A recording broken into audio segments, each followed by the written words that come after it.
Muy buenas tardes, compañeros. El día de hoy le vamos a hablar del protocolo de vigilancia en salud pública correspondiente al dengue, con el código 210 junto a mi compañero Wilson Alzate. Primeramente tenemos el índice, que es de lo que le vamos a hablar el día de hoy. Entonces, primero les vamos a hablar de qué es el dengue, de los tipos de dengue, la situación epidemiológica mundial en las Américas y en Colombia, el estado del arte, las definiciones operativas del caso según el protocolo, los mapas coropléticos correspondientes a los años 2008, 2020 y 2025, el corredor endémico, las orientaciones para la acción y nuestras referencias. Bueno, el dengue es una enfermedad vírica. ¿Y qué es una enfermedad vírica? Es cualquier enfermedad o condición de salud que está causada por un virus. En este caso, el dengue pertenece a la familia Flaviridae, que es del género Flavivirus, y estos pertenecen a los arbovirus, que son los virus transmitidos pues, por artrópodos o insectos, como lo es el dengue, y está distribuida típicamente en climas tropicales y subtropicales. Seguidamente tenemos los tipos de dengue. Tenemos el dengue asintomático, que es el primero sin signos de alarma y corresponde a los casos más leves. Aquí el paciente puede presentar fiebre y síntomas generales como dolor de cabeza, dolor detrás de los ojos, dolor muscular o articular, malestar general o un sarpullido. Es, es importante porque esos casos representan a la mayoría, pero igualmente requieren seguimiento ya que estos pueden progresar. Luego tenemos el dengue con signos de alarma, que este segundo tipo de dengue indica un riesgo importante de progresión o formas graves de dengue. Este se presenta cuando hay manifestaciones que indican compromiso orgánico temprano. Los signos de alarma más relevantes pueden ser dolor abdominal intenso y sostenido, vómitos persistentes, acumulación de líquidos como un derrame pleural. ¿Qué es un derrame pleural? Es la acumulación anormal de líquidos en la pleura, que es una membrana que cubre al pulmón. El sangrado de las mucosas, como las encías, letargo o irritabilidad y un aumento del hematocrito o disminución de plaquetas. Luego tenemos la forma más crítica del dengue, que es el dengue grave, que es la forma más peligrosa y puede ser potencialmente mortal si no se atiende de manera inmediata.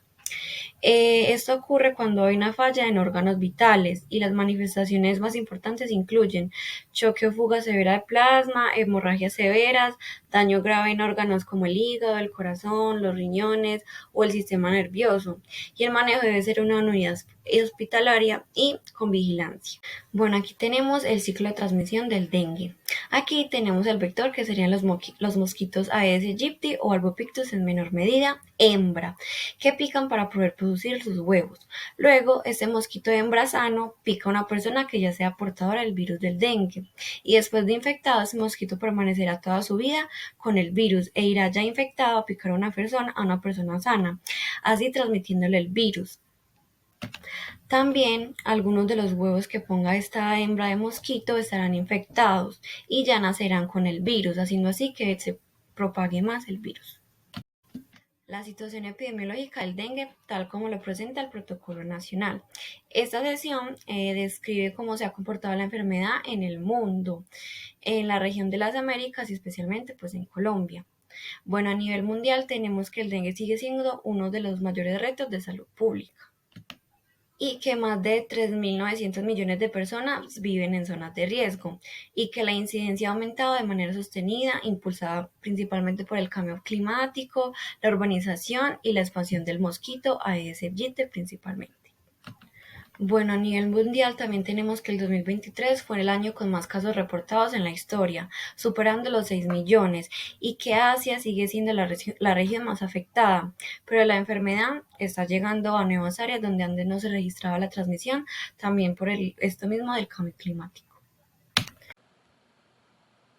¿Qué se nos sigue presentando esto en todo momento? ¿Qué se nos sigue presentando?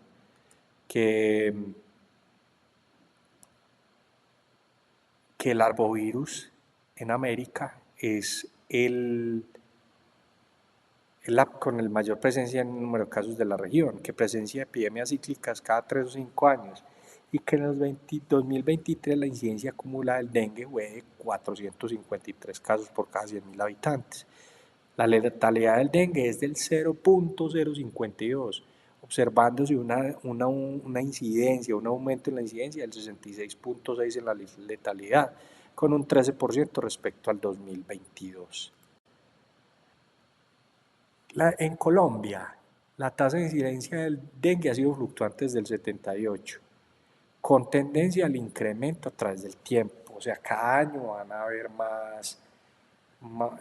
han ido creciendo por muchos años la incidencia de estos picos endémicos y epidémicos. Por ejemplo, en el 2010, en el 2013, en el 2023, en 2023 han habido casos que se han elevado, pero sin embargo sigue comportándose como de una forma muy normal el tema de los virus, del manejo del virus del dengue.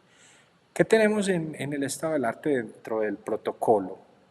Que el dengue es una enfermedad viral transmitida por Aedes aegypti y en menor medida por otro vector que se llama el Aedes albopictus, que pica solo la hembra, que presenta un espectro clínico amplio desde infecciones asintomáticas hasta una cosa muy grave que es choque hemodinámico, daño hepático, cardíaco, renal, neurológico. Es una cosa de locos esta enfermedad. Que desde el 2009 la OMS clasifica el dengue como sin signos de alarma, con signos de alarma y dengue grave. Como decíamos ahorita y como lo debatíamos con nuestra compañera Geraldine mientras hacíamos este protocolo, y lo hemos visto en Medellín, han encontrado casos de dengue, o sea que es que el mosquito ya tiene hábitos muy urbanos y que se ha encontrado en Colombia desde los 2.200 metros sobre el nivel del mar para abajo. Ambos vectores, el Aedes aegypti y el albopictus, han ampliado su distribución en el 2023. O sea, ya hacen parte como más casi en el 70% del territorio nacional. Y que en Colombia se ven los 4 serotipos del dengue, y que predominan el 1 y el 2. Entonces, es muy importante saber que la notificación de este evento se basa que en el sistema lo pueda hacer, podamos tener análisis epidemiológicos que nos den el riesgo en el que nos estamos enfrentando y ver qué es lo que estamos haciendo. ¿Qué tenemos que hacer? La justificación para la vigilancia. En Colombia el dengue es considerado un problema prioritario. En Colombia es muy alto todo el tema del dengue, sobre todo por su potencial epidémico, su distribución, lo encontramos casi en todo el país, la circulación de los 4 serotipos y la presencia que tiene el vector tanto en áreas urbanas como en áreas rurales.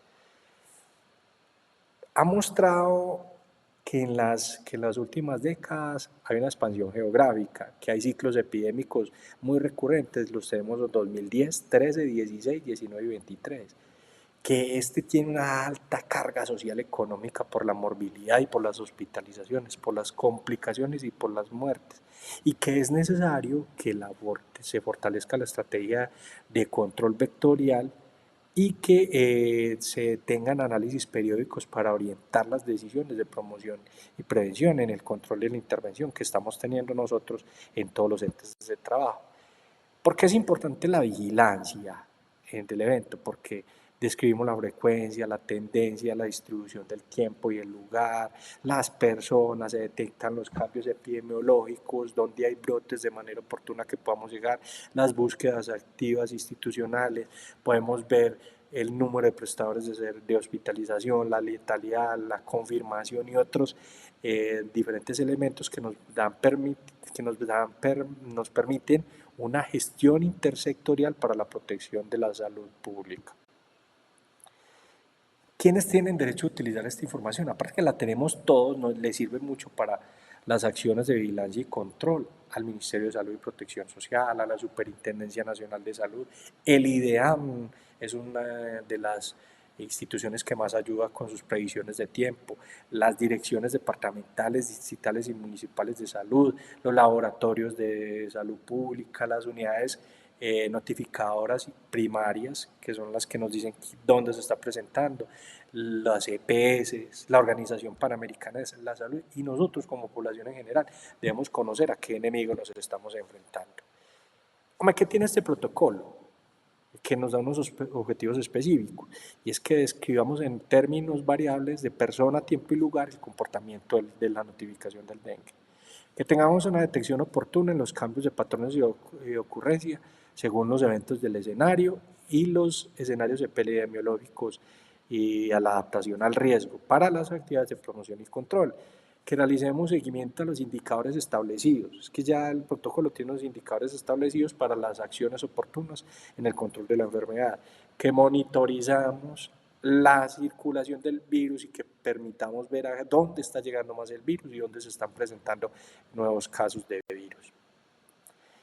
Hay unas definiciones operativas. A partir del 2009 la OMS presenta definiciones para cada evento y para todos los eventos. Para este en especial, en que se agrupan los signos sin signos de alarma, con signos de alarma y dengue grave. Desde el 2010 Colombia se acoge a estas definiciones, ¿cierto? Entonces, para sin signos de alarma, pacientes con enfermedad febril aguda, así como medio cansados, como una gripa muy fea, más de 7 días, o con 2 o más de los siguientes casos, con dolor de cabeza, retroocular, dolor en los ojos, dolor muscular, dolor articular y erupción o rasgo cutáneo, pues que tenga ya erupciones en la piel. Para el con signos de alarma, entonces que se cumpla con lo anterior, pero que adicionalmente tenga más de los siguientes síntomas, uno o más de los siguientes síntomas, que le duele el dolor abdominal, vómitos persistentes, diarrea, somnolencia, hipotensión postural, hepatomegalia dolorosa, que se le crece el hígado, disminución de uresis, caída de la temperatura, hemorragias en las mucosas, y hay una trombocitopenia, que las plaquetas se van en la concentración se aumentan la concentración de los. Luego tenemos el caso probable de dengue grave, que cumple con algunas de las siguientes condiciones: extravasación de plasma, que es la infiltración de líquidos en el tejido, y eso puede llevar a síndrome de choque por dengue y acumulación de líquidos con dificultad respiratoria. También hemorragias severas con compromiso hemodinámico. Todo eso puede causar daños graves a los órganos, como la miocarditis, que es la inflamación del músculo del corazón, la encefalitis, que es la inflamación del cerebro, hepatitis, la colecistitis alitiásica, una inflamación de la vesícula biliar sin cálculos, insuficiencia renal aguda y otras fallas orgánicas significativas. Luego tenemos el caso confirmado por laboratorio, que es cualquier caso probable de dengue, dengue grave o mortalidad con diagnósticos confirmados por pruebas de laboratorio, aislamiento viral, serología, que es una prueba de sangre, RT-PCR, que es otra prueba que se utiliza para diagnosticar enfermedades, y otros métodos virológicos. Luego tenemos el caso confirmado por nexo epidemiológico, que es la confirmación de casos probables en un radio de 200 metros, que significan 2 cuadras, en un caso confirmado por laboratorio, dentro de los 21 días o 3 semanas anteriores o posteriores al diagnóstico por laboratorio. Luego tenemos la mortalidad por dengue, que es la muerte de un caso probable de dengue grave confirmado por laboratorio o histopatología, y que si no se cuenta con muestras adecuadas se considera una muerte compatible, y eso refleja una falla en el sistema de vigilancia. Por último tenemos el caso descartado, que es un caso probable de dengue con muestra adecuada de suero y realización de pruebas acordes con los tiempos de evolución de la enfermedad y cuyo resultado dio negativo. Luego tenemos un diagrama de barras donde vemos el comportamiento del evento desde el 2014 hasta lo registrado del 2025, que fue el 18 de noviembre. Tenemos igualmente que se repiten los ciclos epidémicos, como en el caso del 2019 con 125.875 de casos registrados. A este momento. Bueno, entonces ahora sí llegamos como al mapa coroplético. Entonces, casos en el 2008. En ese momento, 2008, todavía no se habían adaptado las directrices de la OMS como lo vimos en el momento anterior.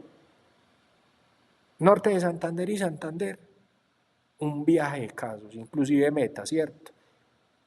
Norte, en Santander, más de 4.800 casos en el 2008.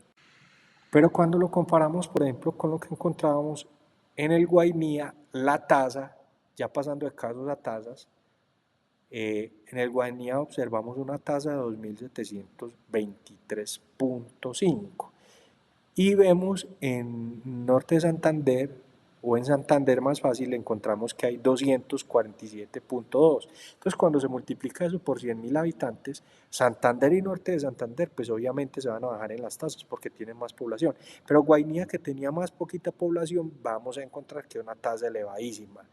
En el 2020 ahí se voltea el dengue a otra zona del país, ¿cierto? Entonces tenemos Valle del Cauca, Tolima y Huila y Antioquia, pues siguen reportando muchos casos, pues por así decirlo, pero como son departamentos que tienen muchas poblaciones, no son tan golpeados. Entonces, por ejemplo, hay departamentos con 52, con 60 casos y hay departamentos con más de 4.500 casos. Luego tenemos las tasas de incidencia para el año 2020 en Colombia. Tenemos que los tres departamentos con mayores tasas fueron Tolima con 493 por cada 100.000 habitantes, Huila con 435 por cada 100.000 habitantes y el Valle del Cauca con 303 por cada 100.000 habitantes. Esto puede deberse a la cantidad de su población. Luego tenemos el mapa coroplético para los casos de dengue reportados al Civigila para el año 2025 hasta la fecha. Tenemos que el departamento de Santander es el que ha registrado mayores casos con 10.251 casos y el de menos es Guainía con 39 casos. Tenemos las tasas de incidencia para el año 2025 de dengue en el país. Tenemos que el Guaviare registra la tasa más alta del país, con 1.290 casos por cada 100.000 habitantes. Luego le sigue Arauca con 879 casos por cada 100.000 habitantes, Casanare con 829 casos por cada 100.000 habitantes y Bicha de Meta con valores entre 400 y 300 casos por cada 100.000 habitantes. ¿A qué se debe que Guaviare tenga la tasa más alta, pero Santander tenga el mayor índice de casos? A que a menor población y mayor índice de casos la tasa crece y por esto es que el Guaviare tiene la mayor tasa porque en el Guaviare solamente tenemos una población para el 2025 de 884.696 habitantes. Luego tenemos el corredor endémico del dengue para el año 2024, con datos de 5 años, desde el 2019 hasta el 2024. Tenemos que el comportamiento durante el 2024 se ubicó por encima de lo esperado comparado con su comportamiento histórico y que se observó que entre la semana epidemiológica del 20 al 25 se notificó el mayor número de casos, con un promedio semanal de 8.800 casos, mostrando mayor registro de casos de dengue cuando aumenta la temperatura en el Océano Pacífico. Este comportamiento fue similar al observado en el continente americano, donde también se registró el mayor número de histórico de casos, superando los años epidemiológicos previos. Luego, esta curva desciende de los casos de manera sostenida hasta estabilizarse en la segunda mitad del año, con valores moderados durante la semana 32 a la 52. Luego tenemos el modelo de fuerzas motrices. Primero tenemos las fuerzas motrices, que esas son las causas estructurales que impulsan a que el dengue se mantenga y aumente en el país. Aquí incluimos el cambio climático, que favorece la reproducción de los mosquitos, la urbanización acelerada, las condiciones de pobreza, la movilidad de la población y la circulación de diferentes serotipos del virus. Esas fuerzas pueden no producir directamente el virus, pero crean las condiciones para que aumente el riesgo de transmisión. Luego tenemos la presión, que las fuerzas motrices generan una serie de presiones sobre el ambiente y la salud pública, más criaderos, más mosquitos y mayor circulación viral. Eso significa que el mosquito encuentra más lugares para reproducirse y el virus tiene más oportunidades de transmitirse. ¿Cómo se incrementa esa probabilidad de transmisión? A través del incremento de criaderos por almacenamiento de agua y residuos, mayor presencia de Aedes aegypti y Aedes albopictus en el territorio, incremento de densidad vectorial en viviendas y domicilios, el aumento de casos febriles sin diagnóstico oportuno y la movilidad de personas infectadas durante la fase virémica. Luego tenemos el Estado, que es el que describe la situación real durante esas presiones. Aquí hablemos de alta infestación de Aedes aegypti, el incremento de casos y de clasificación de municipios con distintos niveles de riesgo, y que esto nos muestra dónde está el vector, cuántos casos hay y cuán vulnerable es cada zona. Entonces aquí tenemos los municipios clasificados por riesgo, muy alta, alta, mediana y baja transmisión, la presencia estable del vector a alturas mayores de 1000 metros sobre el nivel de mar, ciclos epidémicos cada 3 a 5 años, el incremento sostenido de la notificación de muchos departamentos y las altas densidades de Aedes en viviendas, instituciones y espacios públicos. Después encontramos la exposición, que aquí se identifica quienes están en contacto con el riesgo de transmitirse. Se incluye las personas que viven en zonas endémicas, aquellas con mayor vulnerabilidad y a quienes viven pues, en barrios con almacenamiento de agua o limitaciones sanitarias. El siguiente punto del modelo es el efecto. Aquí se ve lo que realmente ocurre cuando la exposición se convierte en una enfermedad y que se presenta en casos de dengue grave, muertes y en algunos momentos una saturación del sistema sanitario, especialmente durante los brotes, y que esa es la consecuencia final de toda la cadena anterior del modelo. Para con signos de alarma, entonces que se cumpla con lo anterior, pero que adicionalmente tenga más de los siguientes síntomas, uno o más de los siguientes síntomas, que le duele el dolor abdominal, vómitos persistentes, diarrea, somnolencia, hipotensión postural, hepatomegalia dolorosa, que se le crece el hígado, disminución de uresis, caída de la temperatura, hemorragias en las mucosas, y hay una trombocitopenia, que las plaquetas se van en la concentración se aumentan la concentración de estas. Hay unas acciones individuales que tenemos que tener en cuenta siempre, y es que se tiene que seguir trabajando en las guías nacionales y la atención integral para el dengue. Y hay que educarnos y educar al paciente sobre los signos de alarma y en las zonas que sea necesario utilización del toldillo para evitar la transmisión. ¿Qué más tenemos que hacer? Que en zonas sin historia previa del dengue, si se confirma un caso autóctono o un caso importado, deben haber acciones que nos lleven a cuidar la salud pública y que todos se tiene que hacer la notificación de todos los casos que se generen de dengue, ya sea grave o por muerte. Se tiene que hacer esa identificación, incluyendo los sitios de procedencia, la exposición, la movilidad, el acceso a los sistemas de salud, si se requiere una hospitalización, un manejo del cuadro clínico. Todo eso tiene que ser acciones individuales que tenemos que ir trabajando nosotros dentro de los protocolos de admitir el dengue. Hombre, ¿qué pasa con el dengue? Que en la situación mundial, que es uno de los principales problemas de salud internacional, más de 3.900 millones de personas estamos en riesgo en los más de 128 países. ¿Qué pasa? Que esta carga se concentra mucho más en Asia, que aporta la mayor cantidad de casos a nivel internacional, y que del 2000 al 2019 las notificaciones aumentaron de manera significativa en todo el mundo, según la OMS. Muchas vidas.